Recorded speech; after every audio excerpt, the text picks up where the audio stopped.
Tudo bem? Vamos continuar nossa aula aqui sobre ação penal. Nós paramos exatamente neste tópico, classificação da ação penal privada. Lembra disso? Então vamos lá. Nós já falamos sobre isso aqui, mas eu vou retomar a revisão para depois nós continuarmos, tá bom? A classificação da ação penal privada. A ação penal privada classifica-se em genérica, personalíssima, subsidiária da ação penal pública. Lembra disso? A genérica é aquele tipo de ação penal privada em que vários titulares poderão ingressar, claro, dentro dos seus limites. Por exemplo, a vítima, se ela for capaz, a vítima for incapaz, o seu representante legal, se a vítima já faleceu, o CAD, cônjuge, ascendente, descendente, o irmão. A personalíssima é aquele tipo de ação penal que só o ofendido pode propor ação penal. Só temos no Brasil, um crime, que é o artigo 236 do Código Penal. Lembra disso? Só a vítima ofendida, o contraente enganado, é que poderá mover ação penal. Não admite o CAD, cônjuge, ascendente, descendente do irmão, e também não admite o representante legal. E a ação penal subsidiária da pública, ação penal subsidiária da ação penal pública, é aquela em que o Ministério Público perdeu o prazo de propor a denúncia, né? Na verdade, não seria nem perder o prazo de propor a denúncia. No prazo legal, ele quedou-se inerte. Não ofereceu denúncia, não devolveu para novas investigações, não ofereceu o acordo de não persecução penal, de acordo com o pacote anticrime, tá certo? Não pediu o declínio da competência e nem pediu o arquivamento do inquérito policial. Ele simplesmente ficou parado. Nasce para a vítima o direito de propor, então, ação penal privada no lugar do Ministério Público. É isso. Prosseguindo, pessoal, o papel do Ministério Público numa ação penal privada subsidiária da pública. Por quê, pessoal? Porque a ação penal, inicialmente, era do Ministério Público. Passou para a vítima apenas porque o Ministério Público não agiu no prazo legal. É aquele exemplo, né? Eu pratico um roubo contra você. Você não precisa gastar com advogado para processar o marciano. O Estado vai fazer isso para você, tá certo? O Ministério Público vai fazer isso para você. Termina o inquérito policial contra o marciano que praticou um roubo contra você, o Ministério Público tem 15 dias para manifestar no inquérito policial, ele simplesmente queda-se inerte, não oferece denúncia, não devolve para novas investigações, não pede o arquivamento do inquérito, nada faz. Nasce para você o direito de contratar um advogado para processar o agressor. Você, então, está entrando no lugar do Ministério Público, no lugar por isso que recebe o nome de subsidiária. Muito bem. Mas aí ficaria o seguinte, e o Ministério Público? Nada pode fazer? Tá certo? Qual o papel do Ministério Público nesse caso? Porque, de certa forma, é um tapa que você dá na cara dele, né? Porque, poxa vida, você não precisa gastar com advogado. Só que está gastando porque o Ministério Público engavetou o inquérito policial. Mas qual o papel do Ministério Público? Vamos lá? Quando você contrata o advogado entra com uma queixa-crime contra o agressor, contra o autor do fato, o Ministério Público ainda detém algumas providências que ele pode tomar. Quais são elas? Aditar a queixa. O que é isso? O Ministério Público pode acrescentar algo na queixa. O seu advogado que está me processando fez lá uma acusação, uma queixa-crime, e faltou algum detalhe, né? Faltou alguma coisa. O Ministério Público pode acrescentar, aditar, acrescentar algo. Qual é o prazo? 3 dias para o Ministério Público fazer isso. Então, cuidado, qual o prazo para aditar a queixa? 3 dias. Outra atividade do MP, outro papel. Repudiar a queixa. Repudiar a queixa e oferecer denúncia substitutiva. Prazo 3 dias também, tá bom? O que é isso? No aditar a queixa, o Ministério Público só acrescenta algum detalhe. No repudiar a queixa, o Ministério Público é como se você rejeitasse aquela queixa do seu advogado e automaticamente, no prazo de 3 dias, substituísse ou substitua aquela queixa por uma denúncia. Já serviu para alguma coisa. Ainda que o Ministério Público não tenha gostado da queixa porque ela foi mal feita, mas já serviu para tirar ele da inércia, porque tem 3 dias para tomar as providências no sentido de ou aditar ou repudiar, tá bom? Intervir em todos os termos do processo. Apesar de que na ação penal privada, subsidiária da pública, a vítima ela assume a titularidade da ação penal, mas o Ministério Público ele não perde totalmente, né, a sua titularidade, a sua legitimidade ou suas atividades, vamos dizer assim. O Ministério Público pode, no decorrer do processo, intervir em todas as fases. Por exemplo, juntou um documento, o Ministério Público vai ser intimado o querelante, o querelado. Quem é o querelante? É a vítima que está processando alguém. Quem é o querelado? É o réu. Se eu roubei você, você é o querelante e eu sou o querelado. Ora, juntou um documento, você juntou um documento, ou então o réu, o querelado, juntou um documento. Vai também intimar o Ministério Público para falar sobre aquele documento. Ele continua atuando em segundo lugar, o Ministério Público. E interpor recurso. Vamos imaginar que você está me processando, tá bom? Você está me processando. Aí, né, o processo ele caminha para uma sentença. Saiu sentença, o réu foi absolvido. Pode ser que você chegue à seguinte conclusão. Eu já estou satisfeito. Já fiz o Marciano gastar dinheiro com advogado, tá certo? Eu já fiz ele sofrer um processo. Não vou nem recorrer, apesar de ter sido absolvido. Você não vai recorrer, mas o Ministério Público, se quiser recorrer, pode. Então ele pode interpor recurso, tá bom? Ou arrazoar os recursos interpostos pela vítima e pelo querelante. O que é isso? Apresentar razões, apresentar os argumentos sobre aquele recurso interposto por você. Tá? Pode retomar a ação penal.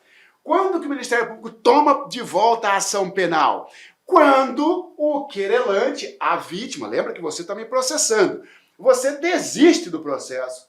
Você, com a sua conduta desidiosa, demonstra que não tem interesse na condução daquele processo. Por exemplo, marcou a audiência, você não foi, seu advogado não foi, você não quer mais o processo. Como é o crime? É de ação penal pública, o Ministério Público retoma o processo. Então, quando que o Ministério Público vai retomar a ação penal? Em caso de desídia, abandono por parte do querelante. Aqui, então, o papel do Ministério Público. Então, cuidado com a prova. Dizer que na ação penal privada, subsidiária da pública, o Ministério Público não poderá intervir em qualquer situação no processo, uma vez que perdeu o prazo lá no início. Falso. Ele pode intervir fazendo uma dessas providências, tomando uma dessas providências, tá bom? Legitimidade concorrente. O que é isso? Legitimidade concorrente. Nós estamos estudando ação penal. O que é esse tópico, esse assunto, legitimidade concorrente? É simples, pessoal. Concorrente significa o seguinte, tem mais de um, não é isso? Ó, você vai para um concurso, tem seus concorrentes, tem mais de um. O que é... No processo, o acusador ou vai ser o Ministério Público ou vai ser a vítima. Quando que será a vítima? Em crime de ação penal privada. Quando será o Ministério Público? Em crime de ação penal pública. Não pode ter no mesmo processo 2 acusadores para o mesmo crime. Ou vai ser o Ministério Público ou vai ser a vítima. O que pode ocorrer, pessoal, é que o Ministério Público é o acusador em um processo e você, vítima, contrata um advogado e você vira assistente do Ministério Público. Isso é possível? É possível, mas nós temos um acusador com um assistente. Muito bem. A legitimidade concorrente ocorre em crime contra a honra de servidor público no exercício da função. Crime contra a honra de servidor público no exercício da função, o servidor público, a vítima, pode escolher representar ao Ministério Público, e o Ministério Público será o titular da ação penal, ou a própria vítima assumir a titularidade, ela, vítima, oferecendo queixa-crime. Vou te dar um exemplo. Imagina que você é um policial, tá certo? E eu saio falando para todo mundo aí que você, policial, só não prendeu em flagrante o José da Silva porque o José da Silva pagou um dinheiro para você. E se isso for mentira, eu estou praticando um crime de calúnia contra você, e este crime, evidentemente, está ligado com o seu exercício da sua profissão, não é isso? Da sua função. É um crime contra a honra de servidor público, calúnia, no exercício da função. Você, policial, você pode representar o Ministério Público, para o Ministério Público oferecer denúncia contra mim, ou você pode contratar um advogado e entrar com uma queixa contra mim. Então você está concorrendo com o Ministério Público, é essa legitimidade concorrente fechada. Então, legitimidade concorrente é quando o servidor público for vítima de um crime contra a honra no exercício da profissão, o servidor público vítima pode representar o MP, né, porque é um crime de ação penal pública condicionada à representação, ou a própria vítima pode optar e oferecer queixa-crime, tá bom? Tá? Denúncia, pessoal. Denúncia. Vamos estudar agora esse instituto denúncia. E depois eu estudarei uma queixa-crime que é quase igual à denúncia. Por que eu falo quase igual? Porque a queixa-crime, ela é um instrumento utilizado pela vítima. Já a denúncia é um instrumento utilizado pelo Ministério Público. Mas para quê?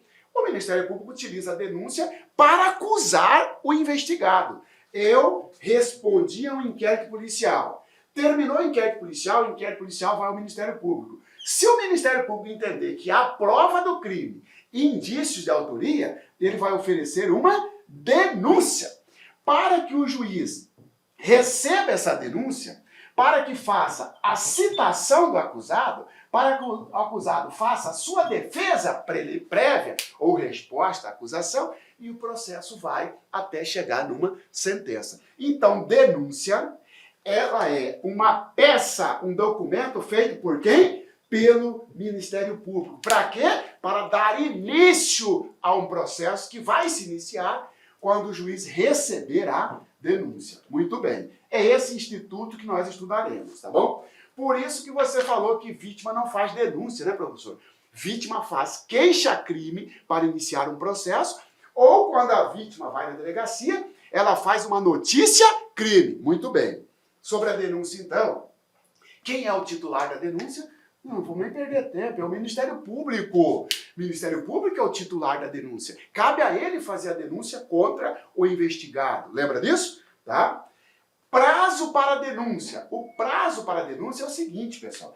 Em regra, olha aqui, ó, regra, se o investigado estiver preso, o prazo será de 5 dias. Se o investigado estiver solto, o prazo será de 15 dias. Essa é a regra. Investigado preso 5 dias, investigado solto 15 dias. Não vamos confundir prazo de denúncia com prazo de inquérito. Você lembra disso? Então relembra o inquérito. Qual é o prazo para terminar o inquérito policial? Depende, professor. Se o investigado estiver preso, né, o prazo será de 10 dias como regra. Se estiver solto, o prazo será de 30 dias, podendo ser prorrogável.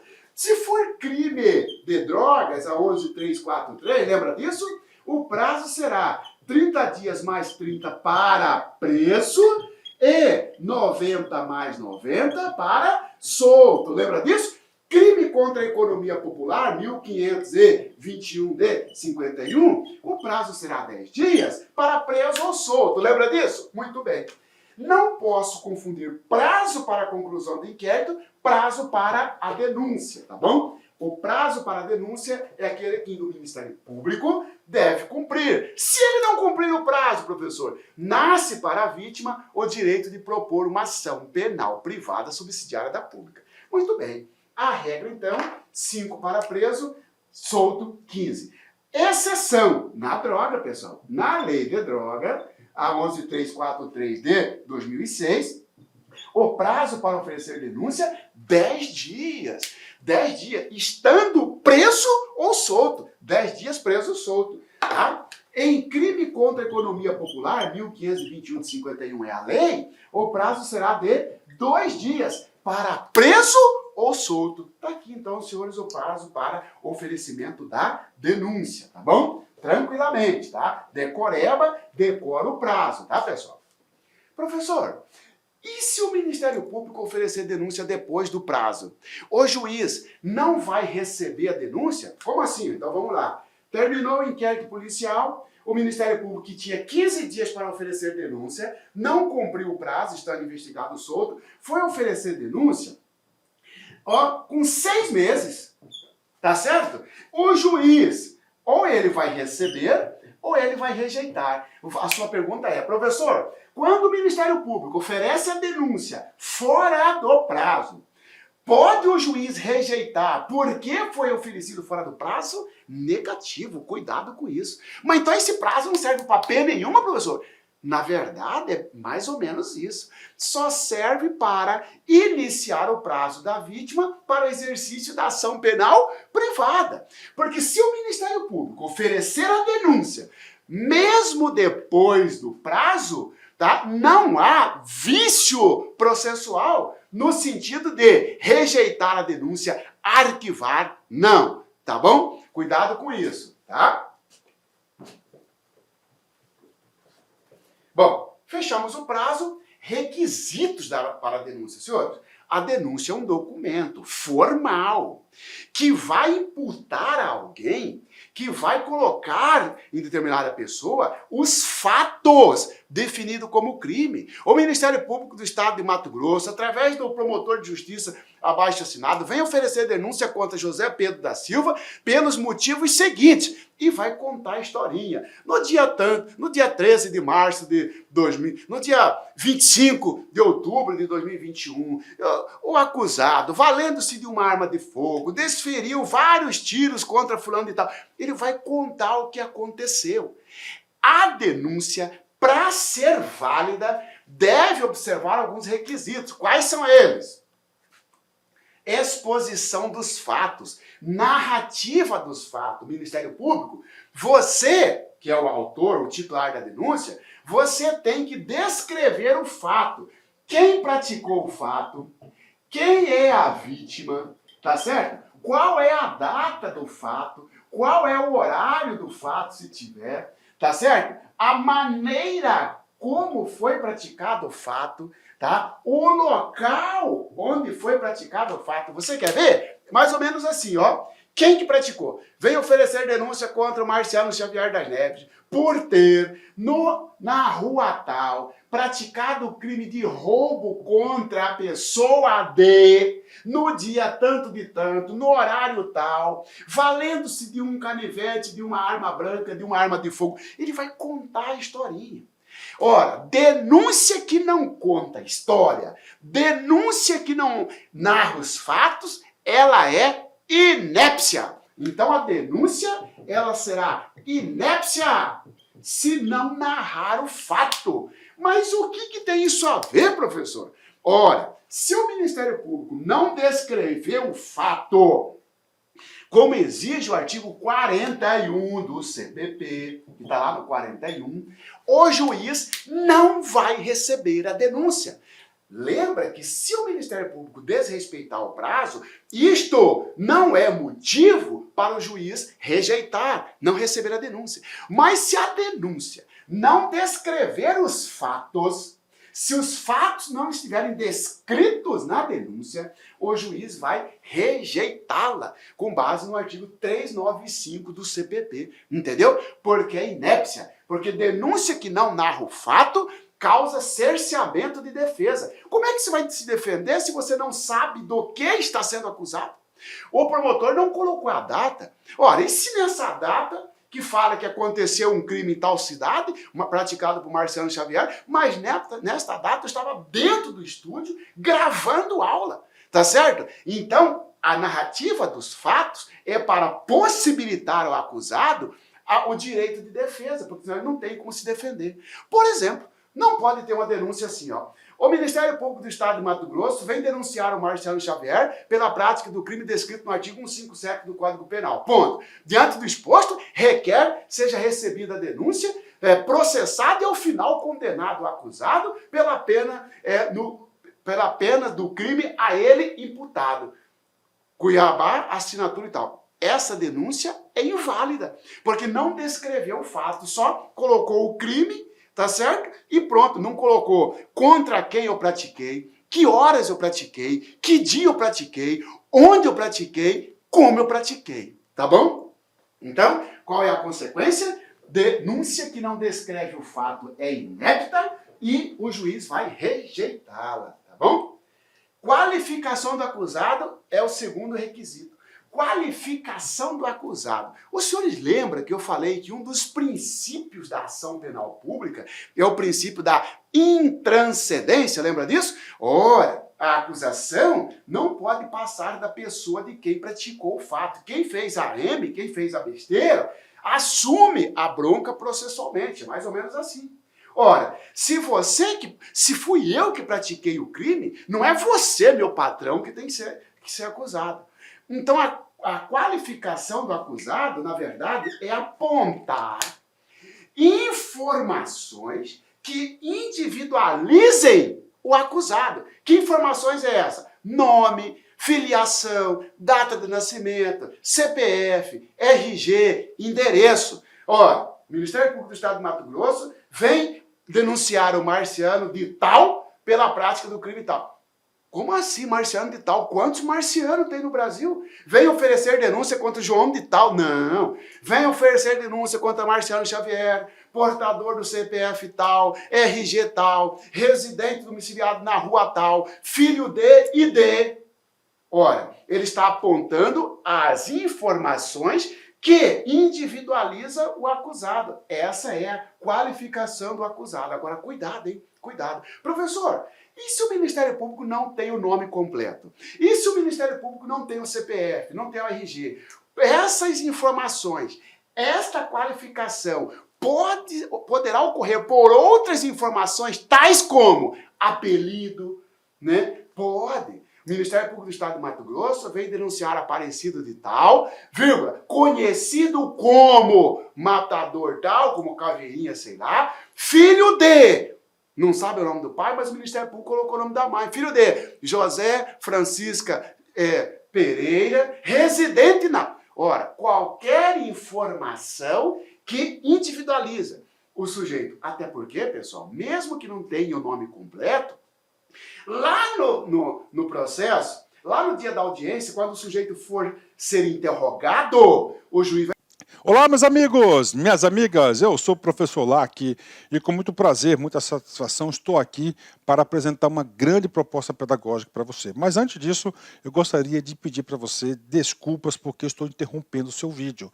Mas esse vídeo, essa videoaula é uma aula demonstrativa para você conhecer o potencial da LAC Concursos. Nós aqui da LAC Concursos somos um site especializado em concursos públicos, principalmente na área de segurança pública do estado de Mato Grosso. E nós preparamos vários cursos online específicos para vocês. Este vídeo é um vídeo destinado para aquele que sonha ser soldado combatente da nossa gloriosa Polícia Militar ou do nosso Corpo de Bombeiros Militar. Então, nosso curso é 2 a 1. Ah, professor, tem matérias comuns? Sim, 80% são disciplinas comuns. E nós temos algumas disciplinas especiais do Corpo de Bombeiros, onde lá na pasta do aluno está separado CBM, ou seja, serve apenas para o Corpo de Bombeiros Militar. Professor, explica pra gente aqui como é que funciona. Cara, nós temos cursos completos aqui, super atualizados. Temos o curso online, tá? 10 de R$40, melhor custo-benefício, tanto para PM quanto para Corpo de Bombeiros. Temos o nosso curso presencial, que é 10 de 120. Inclusive, no curso presencial, o aluno tem direito à transmissão ao vivo, que começa no dia 17 e vai até o dia 18 de fevereiro, ou seja, um dia antes do nosso aulão de véspera, que é o dia 19, dia 20 é a prova. Temos também o aulão de véspera presencial, tá, que custa apenas, olha só, R$100, você divide aí em 10 vezes, e nosso aulão de véspera online. Esse aulão de véspera nosso são de 10 horas. 10 horas com o aulão de véspera de professores aqui de Cuiabá que conhecem a banca da UFMT. muitos são egressos da banca da UFMT. Então, galera, olha só, vem estudar conosco, que aqui eu tenho certeza que a maioria esmagadora dos alunos aprovados no concurso da Segurança Pública serão alunos da LAC Concursos. Eu garanto isso para vocês. Meus amigos, vem estudar conosco, fiquem com Deus. Tchau, tchau.